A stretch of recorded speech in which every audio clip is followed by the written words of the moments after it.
Welcome to another new video of interesting math problem on our channel Math Solutions for You. Please do like, share, comment, and don't forget to subscribe to our channel.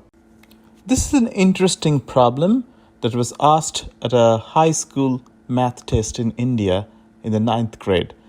And it involves finding the solution to this given system of equations, and we're given three equations which seem to increase in terms of complexity. So the first one is a simple linear equation, y plus z equal to 12. That's simple. The second one involves product of two terms. So it seems like it's a quadratic equation, right? X minus y multiplied by z minus x is equal to minus 24. And the third one gets even more complex because now we have the sum of cubes, and it seems like it's a cubic equation. So we have a simple linear equation as the first one, the second one a quadratic, and the third one a cubic. Seems pretty complex looking at this as a system of equations. But there is actually a very, very simple way to solve this, provided you know a trick. And that trick is based on a relationship, on an algebraic relationship, which may not be as common, but it's still a very useful relationship to apply to solve a number of different problems.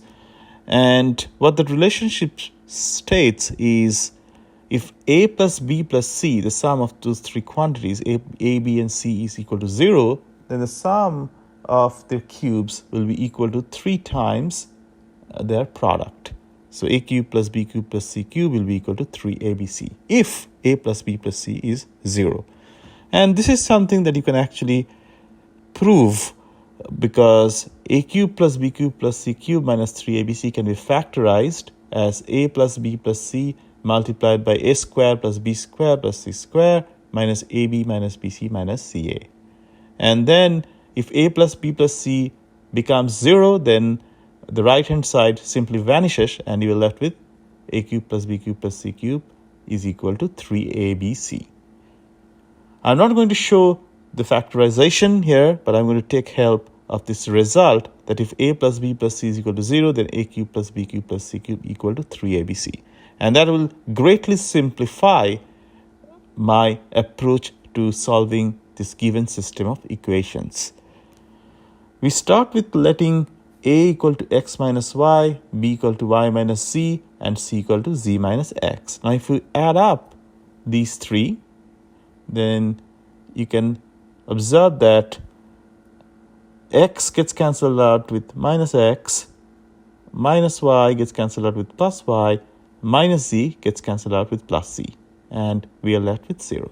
So with this quantities a, b, and c defined in this particular way, we have a plus b plus c equal to 0. So that makes a cube plus b cube plus c cube is equal to 3abc. But what is a, b, and c in terms of x, y, and z? A cube plus b cube plus c cube in terms of x, y, and z will be x minus y whole cube plus y minus z whole cube plus z minus x whole cube, which is basically the left-hand side of your third equation, or the cubic equation. And that's equal to 3abc. And again, reverting back to what a, b, c are in terms of x, y, and z, this can be simply written as 3 times x minus y multiplied by y minus z multiplied by z minus x is equal to minus 144. So we are simply writing the third equation, but the sum of the cubes has been replaced by the 3 times the product of the terms, because those 3 terms that were within the cubes, x minus y, y minus z, and z minus x, they add up to be 0. So we are basically taking advantage of that relationship that if a plus b plus c is 0, then a cube plus b cube plus c cube is equal to 3abc. So we can write 3 multiplied by x minus y multiplied by y minus z multiplied by z minus x is equal to minus 144. And from this, we obtain x minus y, y minus z multiplied by z minus x is minus 48, dividing both sides of the equation by 3, right? And now we look at the second equation. In the second equation, we are already given the product of two of those terms, x minus y and z minus x, and that's minus 24. So if we substitute that, we get minus 24 multiplied by y minus z is minus 48, from which we get y minus z is 2. And if we combine this with the first equation given as y plus z equal to 12, it's simple to solve these two. We simply add these up. We get 2y equal to 14, from which we can get y equal to 7. And it's simple to obtain z equal to 5 from that. So this is a pretty simple system of equations to solve. And we get y equal to 7, z equal to 5. We still got to solve for x. So if we clean up some space here, we carry over our solution for y and z. And then if we substitute these values of y and z in the second equation, we get this. X minus 7 multiplied by 5 minus x is equal to minus 24. And then we expand out the product. We get this 5x minus x squared minus 35 plus 7x is equal to minus 24. And then if we rearrange the terms, and if we do our algebra right, this is what we're going to get, a quadratic equation. X squared minus 12x plus 11 equal to 0. And from here, you have two options. One option would be to just use the formula for the quadratic equation solution and use that to solve for x.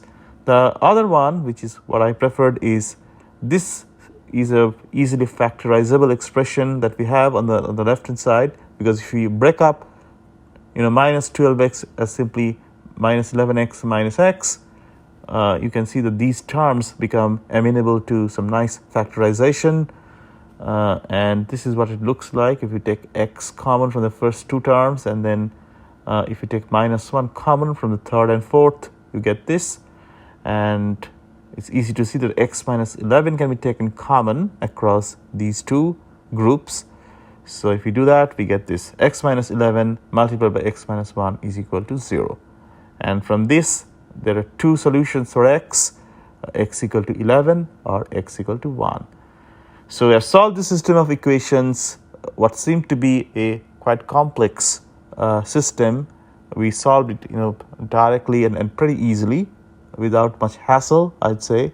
But we took advantage of a relationship which states that if a plus b plus c, the sum of three quantities, is 0, then the sum of their cubes is simply 3 times the product of those three quantities.